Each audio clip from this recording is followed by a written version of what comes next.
Okay, oops. Hello, there we are. Um, are we live or can we go live?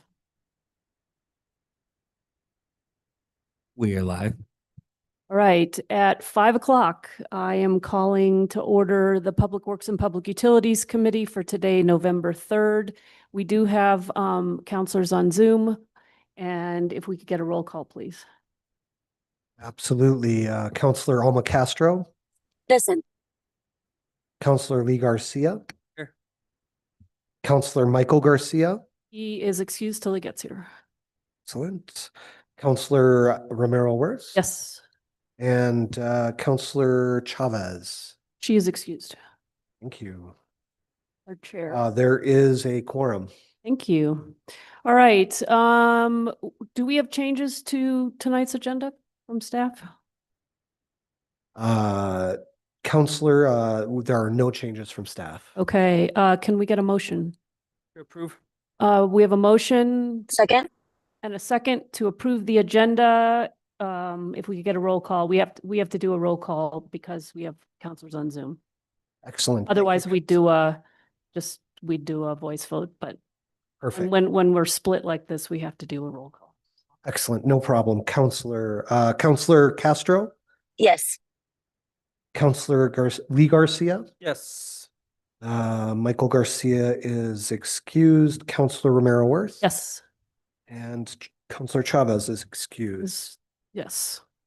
Yeah, so only call the roll for those who are in attendance here. Okay, so then we have our consent agenda, and I believe there was one item pulled off of consent.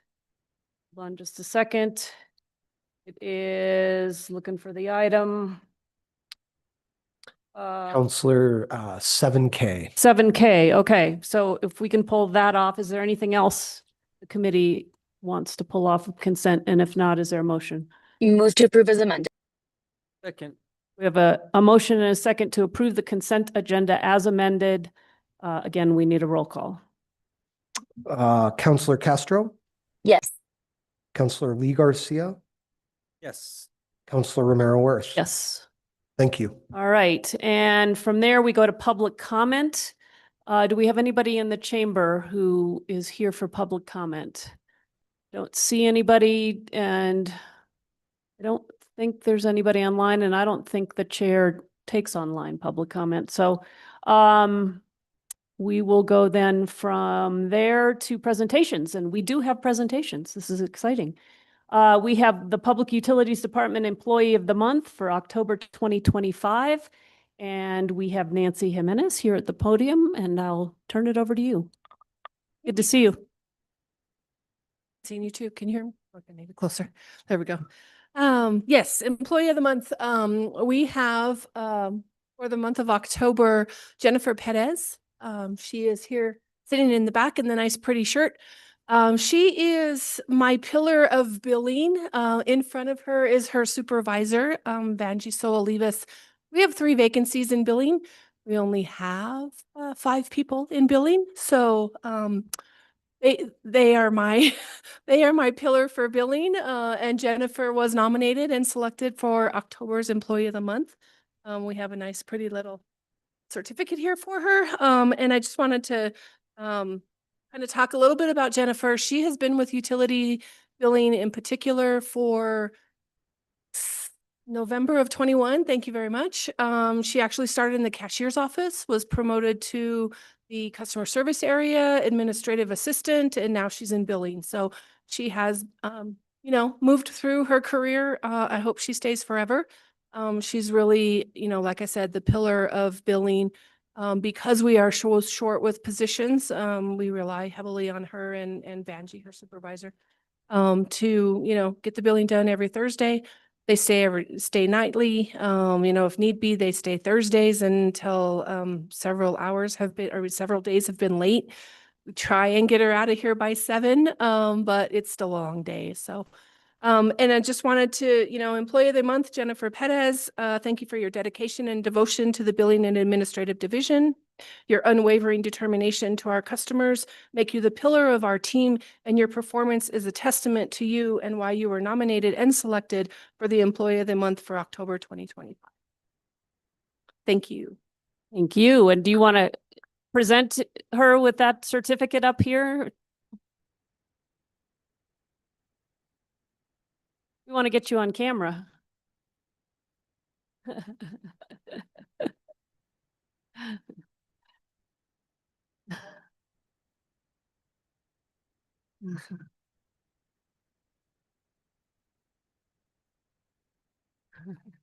All right. Well, you don't have to say anything, but just know from us and from your team, clearly, congratulations. And thank you.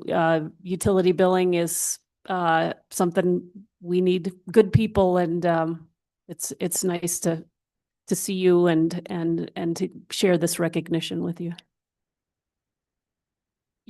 I'm sorry, you should go to the mic because otherwise. And Benji, that I love my job. It's challenging and I leave there exhausted, but in a good way. I appreciate them teaching me everything they know. So I'm just excited to learn more and to continue with billing. All right. Well, thank you for being here tonight. you, Thank you guys. for all those late nights and congratulations. That's awesome. you. Oh, Director Roach, sorry. No problem. And Madam Chair, if I could just Yes. add that pursuant to city policy, Jennifer will get 8 hours of administrative leave to celebrate her accomplishment and use whenever she needs. Thank you, guys. Wow.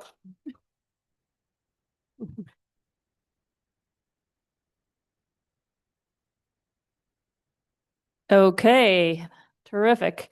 All right, we're on to our second presentation, Transit Achievements, Projects, and Next Steps Report. And we have Gabriela Chavez and Andrew Baca, and I'll turn it over to you. Welcome. Thank you very much. Taking the time. I believe we owed you kind of an update. The last time we met, we had a lot of processes and a lot of projects that we were going through. Just kind of wanted to give you an update where we're at with all of that. So in March, we finalized the CDL driver tiered system that we had promised to do, which helped create retention and incentivize enrollment of new drivers. So right now we have 3 trainees that are on board and 3 more trainees that are coming on board who have CDLs as of the 22nd. That was March. In April, we got with the comms team and we updated all of our transit website to be federally accessible standards. So we met that benchmark. We started onboarding and vetting different fare box systems. So we're looking to expand there as well. The last conversation we had with Mr. Garcia was we needed to evolve. Next step is getting off the cash base only system that we have for our fare boxes. So we're working towards that initiative. That is an ongoing project we have right now. In May, we rolled out our MDT tablets, our paratransit system, and fully enrolled in our TripMaster software. That was the main conversation we had the last time we were here. With that, we got automated night before announcements for our passengers to remind them of their day trip the next day. And we got the ride notification that comes with the paratransit system to let them know when our driver is on the way. So that was big, implementing a 20% increase overall of not missed trips or no-shows is what we call them. Next, we successfully reestablished the Transit Advisory Board in May. Then in July was the big one. We kicked off the Passio Go. That's the public-facing app that we have. That's where the bus riders can see where our buses are in real time. They give anticipated arrivals as well as every stop location is searchable and navigable. Next, we provided our folk art market rail yard transportation for over 3,000 passengers for our international folk art market. And also in July, we received 3 of our new Starcraft shuttle units. Those are the brand new shuttles you see around downtown and down Airport Road. In August, we performed our normal Spanish market and Indian market transportation, as well as our largest event, which is the Zobra. In this last Zobra, we transferred 4,056 passengers. We did it in record timing. We did it at the large bus side in 43 minutes and on the ADA side in 30 minutes. So no lines, no buildups like we normally have during the Zobra. So that takes care of ongoing projects that we have. Again, we're still working with the fare box system. We're looking to get the right fare box system that works for the locals as well as tourism, our average riders. We have a few standards in place like pass capping, which means if they buy a one-way pass, then it's $1. If they buy an all-day pass and charge twice, the marker will automatically give them an all-day pass instead of charging them $3, $4, $5 ongoing. And then if they buy a certain amount of passes in a month, it will limit that to being a monthly pass by the time they reach that $20 benchmark. The next thing we're working on is we partner with CWI. We're getting a new camera system in all of our fleet. That camera system is important because it gives Santa Fe Fire Department as well as Santa Fe Police Department live action feed. And so they're able to tune in immediately and see exactly what's going on in the buses. And then lastly, we're working with IT to get our facility security upgrades in place. Sorry.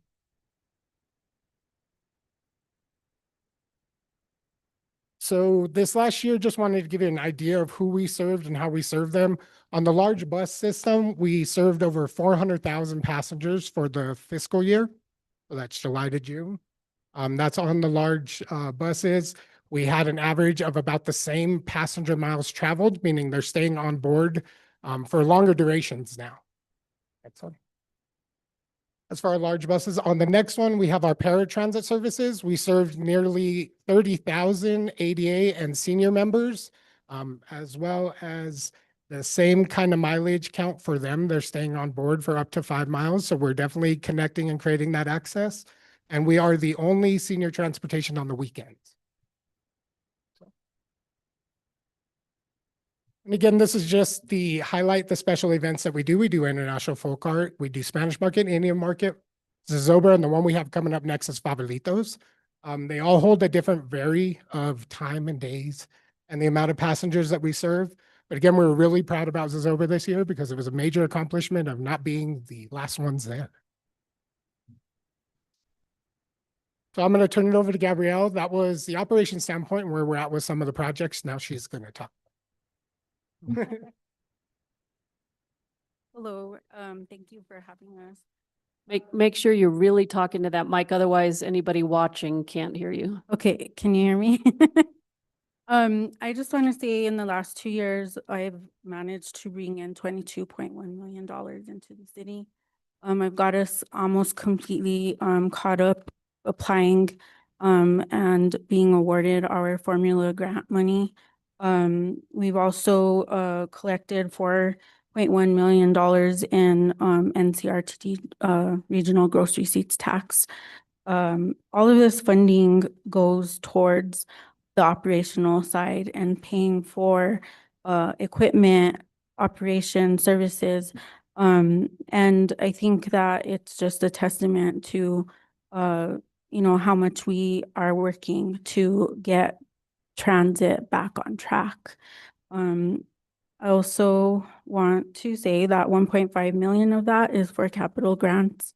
So we are waiting on a number of cutaway buses that we have on order. I also have 9 paratransit EVs on order right now. We were just awarded $1 million from the state for charging stations and 6 more paratransit EV vans. So, we're just waiting to receive that equipment. It's coming. I hope to receive the 9 vehicles by the end of the year. And in terms of transit grant compliance, we are now totally caught up. Our FY22 financial management oversight review deficiencies are now contingently closed. We were able to accomplish that with the help of HR, finance, and IT. Our required federal reporting is being performed correctly and now being performed correctly and on time. Our FY24 FTA triannual review was successfully closed. We only had a total of 4 deficiencies, and those were all closed at the earlier this year. Our drug and alcohol deficiencies are remain open pending HR corrective actions. We hope to have all of those closed in November or this month. And I think this is just, a part of what I'm working on. It's kind of behind the scenes and it's my job to give operations the tools that they need to move transit forward. And that's all I have for you to date. So we are wanting a sixth Starcraft shuttle for our to continue providing the shuttle service, and that is in conjunction with the tourism department. So would really like some help with getting that moved forward. We also are working on at least the first phase in construction, design and transitioning to the new Southside Transit Center. And then our next goal would be to complete construction of the downtown transit center, and that's contingent on completing construction on Sheridan with the Georgia O'Keeffe Museum. And my next goal will be to replace 10 large fixed route buses. These buses cost over $800,000 a piece. I do have a grant in with FTA for a notice of funding opportunity that occurred in July, but we have not been awarded. I'm guessing that it's due to the shutdown, but we are hopeful that once the government opens back up, that we'll be awarded at least enough to buy 5 new buses, and then we will need funding for 5 more. That's all I have for you today. Thank you. I think we can take the presentation down. Sounds like you guys have been very busy, so thank you for the broad overview of all the work you're doing. I do see Councilor Castro has her hand up, so I'll turn it over to her. Great. Thank you so much. Thank you, Chair. I just wanted to give Gabrielle and Andrew kudos. It has been a big lift, and I know they've been doing an amazing job. So thank you so much. And anything we can do to help you get those shuttles or to help you with those buses, I would love to help. Thank you. Anything else from the committee? Councilor Michael Garcia. Thank you, Madam Chair, and thank you, Directors Chavez and Baca, for the update. Besides the future goals and needed support you stated here, how can we help with expansion of bus services to kind of get back to pre-pandemic level? So that's a tricky one. I was speaking to somebody earlier. It reminds me back in the day, I was in 4-H, right? And we had a debate team, and they always talked about, providing the same amount of goods off of less and less land. And that's kind of what we're working with in regards of the CDL aspect. There's a nationwide shortage, and it's just across all agencies. And all agencies are stating that, this younger generation doesn't want to inherit this kind of risk. So we've tactically kind of maneuvered that, and we took all the positive principles of what, the non-conspiratorial portions of like 15-minute cities, and seeing what we can do to break down more routes in smaller areas, running more frequently with non-CDLs. So hence the need for the shuttles is to kind of create that mobility with smaller vehicles. They don't necessarily require somebody to get that level of education or certification with the CDL. So we have a tactical 2-year plan kind of in place that we'd be happy to show you a lot more in detail. It's very stringent, but to go ahead and navigate where those shortfalls are. So we have an idea of what the need and the resources are. As of right now, it's just procedure and process. It's, changing some of the CDL titles to non-CDL, working with HR, working with finance to make sure that we have the appropriate amount of staff and proper job titles to make sure that we can get as well as Gabrielle, crushing it with getting all the different vehicles. That's going to help. We've already initiated everything we needed for a micro transit, including geofencing, surveying, and finding where the Venn diagram holds the most value of who needs that access and that outlet. So all that's in place. We just need the staff and finish out the year, I would say by March this time next year, we'll be in a great place with the new vehicles and being able to accommodate some of those areas that are underserved. Okay, so staffing is one thing, the capacity with the actual technology and vehicles, we're working towards that component as well. Correct. Yeah, right now we have a 23 large bus fleet. And if I had it my way, we would have probably like 15 shuttles and like a 10 large bus fleet. Because then we wouldn't necessitate all those CDLs to operate it, and we can get more indentured into those neighborhoods. I mean, they're not really, Santa Fe is not really constructed for large bus outside of the large corridors. So we need navigable vehicles that can hit the terrain they're traveling. Gotcha. Thank you, Mr. Baca. I really appreciate that. And I definitely would love to continue the conversation with you on this. Absolutely. Thank you. No other questions, Madam Chair. Thank you. Counselor Lee Garcia. Thank you, Madam Chair. Thank you, Director Chavez Baca. It's nice to somewhat speak the lingo a little bit since I've been on the Blue Bus board for 4 years now. And I think that to Counselor Garcia's point and question is, and I think the Blue Bus is they have the same issues as far as ridership. And I think that as we look at what the need is, how full are our buses? Do we really need the really large buses, which would require the CDLs? And so your direction is actually right on point, and that's kind of something that the Blue Bus is doing as well. They're looking at how do we service the needs of the people with smaller buses, which most of the time aren't full anyway, and give it more frequency of usage. And I think that's really important, especially for our South Side users, because many of them need that service. And, I see them sitting out on the curb every single morning, and they're looking to get into town somewhere, go to the community college, and it's really important for them. And so I do appreciate the work you guys are doing, and you guys are working as a team, and that's really good. So thank you, Madam Chair. Thank you, Counselor. Just curious, we don't have anything that gives real-time information about where buses are in a route, do we? Or do we? Do we have an app or We something? do. It's called Passio Go. That was part of the implementation that you guys helped us achieve by getting our new dispatch management software. Okay, With that comes the ability, like I said, to future date microtransit, which gives people the ability to ride requests, especially in the South Side. That's why getting the South Side Transit Center is so important, because right now we're dependent on Santa Fe Place Mall as our main hub, and we own the building on Camino Entrada. So if we can just do some updates there on the outside, we can operate utilizing that as our main hub, which would give somebody a solid city-owned foundation of a hub. okay, so, and you can that's an app, that Passio Go, or how do you get to it? Yeah, it's on the Google Play Store and iOS store. It's called Passio Go, PASSIOGO.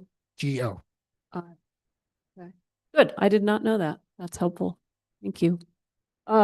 Counselor Lee Garcia. Just a quick spin-off. So if you go on the Google Store, the Play Store, or the Apple Store, do you put in Santa Fe Trails or? So you'll look up Passio Go, and as soon as you download that, it'll prompt you to look up a service, and it would be Santa Fe Trails.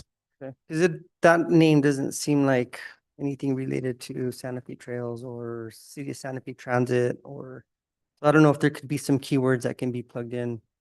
So when somebody does look for transit, City of Santa Fe, we'll go straight to that. Absolutely. And if you go on our social media or as well as our city website, it's the first banner that pops up with the QR code that you can scan to take you directly there, but I understand that.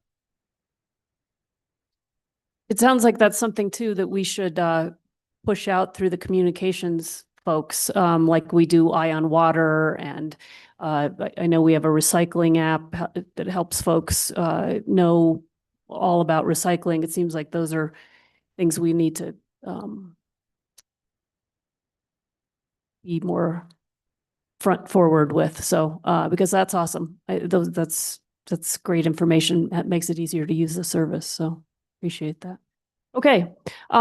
If you don't have anything else to add, I think we don't have any other questions, but really appreciate the work, especially on all the grant funding that you're bringing in. That's huge, and really important that that we have that to add to the capacity. So thank you guys for the work. Really appreciate it. Okay, from there, let me see. We go to we have one item that was pulled from consent. It is item K, consideration of resolution number 2025. The number will be determined later. This is sponsored by Mayor Alan Weber, Councillor Jamie Cassett, Councillor Pilar Faulkner, a resolution requiring a micro-community in every city of Santa Fe Council District by January 1st, 2027.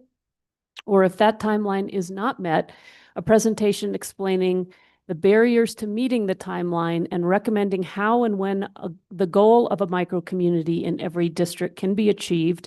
And we do have our Community Health and Safety Director, Henry Hammond Paul, here tonight. And Councillor Michael Garcia, I believe you pulled this from consent, so I'll turn it over to you. Thank you, Madam Chair. And the reason why I pulled this item is I have an amendment that I'm proposing for this particular piece of legislation. And I guess holistically, there's nothing in this resolution that would require governing body approval of any of these sites. So I definitely saw a big gap there, especially when we're looking at developing these sites and placing them potentially in each district. I feel that there needs to be some accountability in play, and it should not be just solely at the discretion of staff and at the determination of locations and implementation, et cetera. Ultimately, I feel those decisions should be up to the governing body because we're the ones who are, at the end of the day, held accountable by the voters. And so my amendment, it proposes that the city manager present the options of any micro-community locations for review. And then the city manager would have to seek the approval of any locations from the governing body. So that, in essence, is what my amendment is proposing. Happy to read the language if folks need me to do so. It's in the packet. Well, why don't I just do that for the public that might be watching? It adds a be it further resolved clause that says, be it further resolved that the city managers shall present proposed micro-community locations to the governing body for review and obtain approval of the locations from the governing body before establishing new micro-communities. So again, I think this is just allows for checks and balances. I'm in full support of this proposal. I mean, I proposed this idea back in February, so I'm glad we're finally moving forward with this. I didn't think we needed it in resolution form, but hey, I'm supportive of it. So with that, I'll make a motion to approve Amendment B. Second. Okay, I think we have a motion from Councillor Michael Garcia. I think that was a second from you, Councillor Castro, just confirming. Correct. Yes, a second from me. Okay, and questions from the committee? I do have a couple questions. I just want to understand, Councillor, exactly how you see this working. And the way you described it, I think you're thinking there's two steps to what happens. One is that, and you use the word locations in your language. So is it that there'll be a list of locations and then I guess I'm confused, or is it just that so it says the city manager shall present proposed micro community locations, and I'm assuming that we won't do this all at once, and I don't know, maybe Director Hammond Paul, maybe, or I'm confused as to how this comes forward. Are we all 4 council districts are going to go at the same time, and so there's going to be a list of locations, and then we have to approve them, or are we talking as they come on in a particular council district? Are there locations? I'm confused by the plural of locations, I guess. And is this a 2-step process? Maybe you can help me. I can speak to that just because there is no proposed process right now. And so, I mean, if we really want to get super technical, which I'm happy to do so, but I don't think it's necessary, we could put in the word locations, you put the letter S in parentheses. That way it's whether it's location or locations. The intention is that when any location is determined, it has to be presented to the governing body. Then the next step is you've got to get approval of the governing body for any location. So that's the intention around this. I mean, if Director Hammond Paul has a different process in mind where there's going to be a list of locations, but it's my understanding this is going to guide the process in regards to how we move forward with looking at potentially having a micro community location in each district. So the word locations is just because there's proposed multiple sites. Okay, maybe coming forward at once. It could be one. I mean, and I Okay. think it's up to the timeline and how it is all carried out. I mean, there might be one district that is quick to approve a site. I mean, we've already got District 4 identified. So this only leads districts 1, 2, and 3. You know, Except we have 1 and 2. So really it but these leaves- are city, this is my intention is this is on city-owned property, not holistically, right? This is micro community sites on city-owned property. Am I understanding that correctly, Director Hammond Paul? Madam Chair, councilors, so I think there could definitely, you know, as staff on this, not necessarily the person who's drafting it, there are definitely things that I would recommend be added. I'm not sure how that fits into the whole resolution development process. I think big picture, we have found that it is best practice in many places for kind of sharing the burden, so to speak. So broadly, what this is hoping to accomplish is something that we have seen across the country as best practice. How that's operationalized, I think there's a lot of variance there, whether we want to have that as part of a resolution or not. One thing that has been done in other cities is that council members are accountable for identifying locations themselves, which kind of gets at some of the similar goals. That's not currently written in this resolution.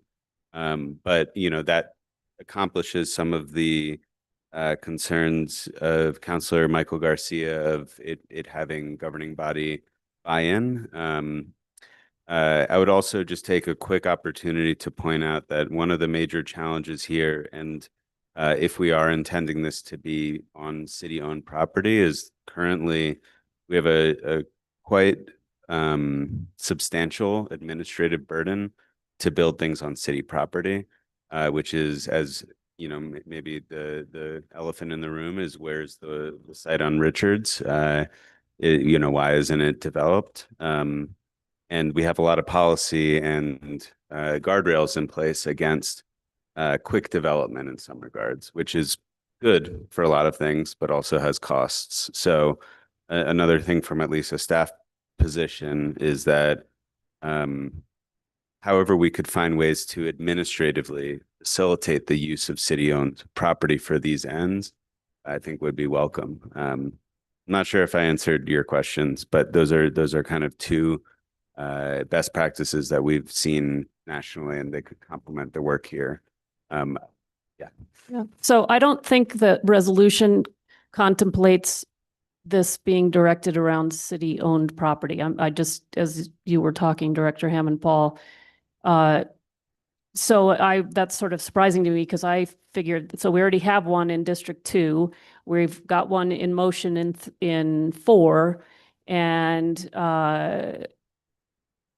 so then so and I guess that's another question I had, Councilor Michael Garcia, is that on your addition here, and again, I'm not against like having to have governing body approval. I just want to understand how this works, because I want us to, when we bring something forward to the governing body, I want us to be pretty clear that that location has been vetted and is something that is ready to go, so that we're engaging the public and the governing body at the right moment, rather than, you know, having a list of micro community locations many of which might not work out when we get down to it. And we've seen this already. We had a list, and when it came down to it, most of the locations on the list weren't viable for various reasons. And we know we need to match particular parcels possibly with particular demographics. So we saw that with Richards, right, where we have, that's going to be a family site, and it makes sense because it's so close to the Genevieve Chavez Center and the resources that site that center can bring. So I guess my question is, how do we know, and I want to help staff know, I don't want them to get caught in I gotcha moments of, oh, you didn't bring it forward for governing body approval at the right time. So I guess I want us to be clear about when it should come forward. And then I think we need to be clear about whether it's city-owned property, because I don't think the governing body, if there's a church out there, say, that wants to do a micro community, they don't need governing body approval to work with us or to go forward. So I think we do want to focus this on city-owned property, and I just wonder if this amendment might need a couple of clarifying additions. So that, I mean, as I'm trying to understand exactly, Counselor, what your intention is, and then kind of what my concerns are, and how do we make sure we're being as clear as possible? Thank you for the question, Madam Chair. And I think maybe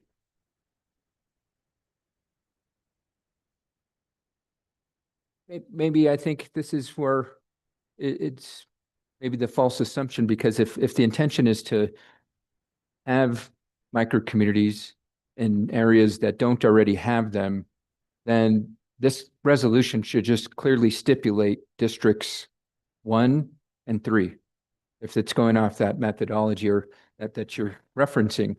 But my train of thought is that we've had this discussion for nearly a year now, where we are working towards establishing micro community sites on city-owned land. That's been the initiative. That's been the talk. We have not talked about establishing micro communities on public property for quite some time. So if the intention of this resolution is to have micro communities in each district, then maybe this should just clearly stipulate and be amended to say, we're now looking at districts 1 and 3. And I wish the sponsor was here, because if that's the intention, that's clearly stated in this resolution. The way I'm understanding this is that we're moving forward with our initiative of developing micro community sites on city-owned property, and we want to ensure that we're working to develop one in each district. And right now it's outlining that the city manager work with city staff to ensure that this gets done. And if it doesn't get done, then the city manager reports back to us on such request. My amendment is requesting that as this work is being done to identify locations, that the city manager present these sites to us. Because it could be, who knows? This is where it's a bit, it's when we get too restrictive in something like this, and we use the word site versus sites. I'd rather use the word sites, because it then gives staff the flexibility to give us a couple options versus one. So I'm trying to be as lenient as possible with the language in here. That way it gives the flexibility to staff to really think outside the box with a matter that is ultimately a critical social issue, which is going to require us to think outside the box, especially since it's city-owned property. And I think that is where the request is to, once any sites have been potentially identified, those sites are brought forward to the governing body. And then there must be an approval sought from the governing body before any site is moved. We move forward with it. Again, the intention around this is there's no language in this current resolution that would prohibit city staff to say, well, we're going to place a micro community shelter on this city-owned property. Doesn't require any approval besides potentially the city manager, which again does not have the accountability of the voters. And I think these are the decisions that the voters elect us to make. And so I want these decisions to be made ultimately by the governing body, not by city staff. And this is no disrespect to you, Director Hammond-Paul.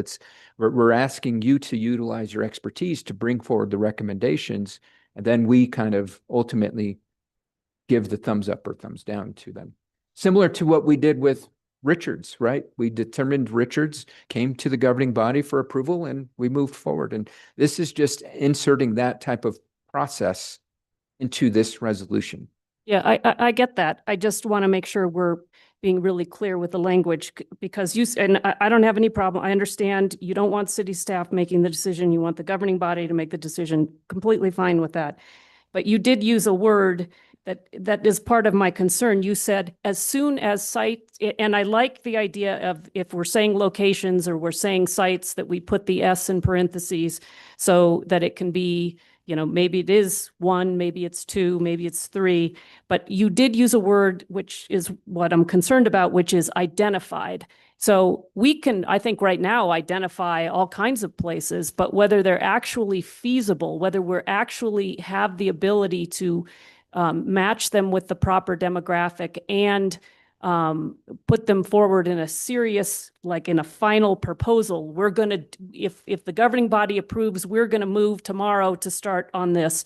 I think that's the language that I'm concerned about, because if it's just identified, I don't want to work everybody up into a frenzy over sites, whether they're multiple or singular, that aren't, after further, investigation, aren't even, won't work because of drainage, won't work because of, something that makes it infeasible to put these things on. So I'm very concerned about the word identified, and I'm just trying to tighten this up a little bit. And I think it may need a little bit of tweaking. I get that you want the governing body to approve these things, but I don't want us, I want us to be clear about at what point.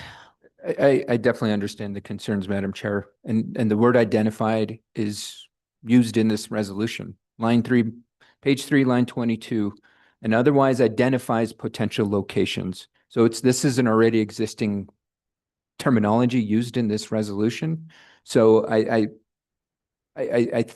understand where you're coming from, but I think this is where transparency is critical. Transparency is key. And I have no problem providing a list to the community of 50 sites, knowing that only one of them is viable, because it shows the due diligence and the work that is going into selecting such a site and being fully transparent with the public to say, look, we identified 50 sites. Out of these 50 sites, only one is feasible. And this is why we're going to move forward with this. And this is the transparency that I think has frustrated so many folks in the past, especially around how we're moving forward with the micro-community process. I want to ensure that, especially when we're moving forward with city-owned property, that we are clear and consistent with the public in regards to, out of the great number of city-owned properties throughout each district, throughout the entire city, these are the locations that have been identified. These are the locations that are feasible, and you kind of dwindle it down. These out of feasible, what are the ones that actually have support from the community? And then ultimately, what is the site that potentially would be approved as a final recommendation? You start with that process and you dwindle it down to a proposed location. Who knows? I mean, going through this process, there might be 2 locations that would be feasible. And this is where it's critical we work with the public to understand what would be the best suited location that would ultimately meet the needs and our residents of Santa Fe would be supportive of. So I'm happy to tweak this to say, put the S in locations, both that word is repeated twice in line 14. Again, I don't think it's that technical clarification is ultimately needed. I'm happy to do it, but I think we want to be flexible with staff, and I want to ensure we're giving the flexibility to Director Hammond-Paul to say, look, we're not being hamstrung by a process that is so narrow thin we can't actually get work done. We want to ultimately give as much flexibility, but there are the guardrails. The guardrails are, once there are any proposed locations, You come and present that info to the governing body. And then any approved locations based off of feasibility, et cetera, that those ultimately get the final approval of the governing body. So I see Counselor Castro has her hand up. Counselor, are you? I am. I just wanted to add a few other things. Counselor Garcia, have you seated the Yeah, floor? yeah. Thank you. Yes, absolutely. Perfect. I agree. I think that this resolution needs, and thank you, Chair, for the opportunity, some tweaking. And I would love to work with you to work on some of those technical things. I was hoping, and I was working with Councilor Lindell on bringing forward an amendment to this resolution to sort of reflect the other types of services and transitional housing that we are providing as a city. As we all have heard and we've spoken about, District 1 has plenty of opportunities for services for the in-house community, some that we are openly talking about, some that are a little bit more secretive. And I think in the discussion around equity, there should be some understanding of things like the lamplighter, which is more permanent transitional housing that we're trying to support. We definitely want to support micro communities, but there is a network and a whole ecosystem of things that we are providing for unhoused folks that from our perspective in District 1 are really not being taken into account. So some tweaks that could be made to this language to maybe take that into account. Okay, we're about to, we're at risk of A, losing our quorum, and B, losing our staff expert here. So I don't know how you all want to leave this. I know it's in front of Quality of Life Wednesday night. Maybe you all want to take this up again there with a few tweaks. What's the will here? Madam Chair, I'm happy to withdraw my motion to pass Amendment B and send it back to legal to add that technical correction. Should be very simplistic and can introduce this amendment at Quality of Life. Wednesday night. Okay. And will you I'll withdraw my your second? Okay. Terrific. And so I think we just need to move this forward to Quality of Life so we get a motion to move it forward, or motion to approve, I guess. Move it forward with no recommendation. Is there a second? Same. There's a motion and a Second. second to move this forward without recommendation. We're going to need a roll call, please. Counselor Castro, Yes. Counselor Michael Garcia, Yes. Chair Romero Morris. No. And I'll explain my vote. So I don't have any problem with approving it as it is, knowing that it's going to get worked on. So I don't think I think we could have moved it forward with just approved to pass, not without recommendation. Okay, so with that, that is all we had on our consent agenda. We are going, let's see, we don't have anything else. Matters from staff. Madam Chair, can you clarify the direction of the committee on that last? So it passed without recommendation. And what I was saying is I think we could have had a motion to approve, but that's not the will of the committee. So the committee voted 2-1 to move it forward without recommendation. All right, matters from staff. No matters from staff. Okay. Matters from the committee. None. No. Counselor Castro, you're good? None. Thank you. Okay, matters from the acting chair here on the dais. Our next meeting is Monday, December 1st. And with that, we are adjourned. Thanks, everyone. Thank you. Good night.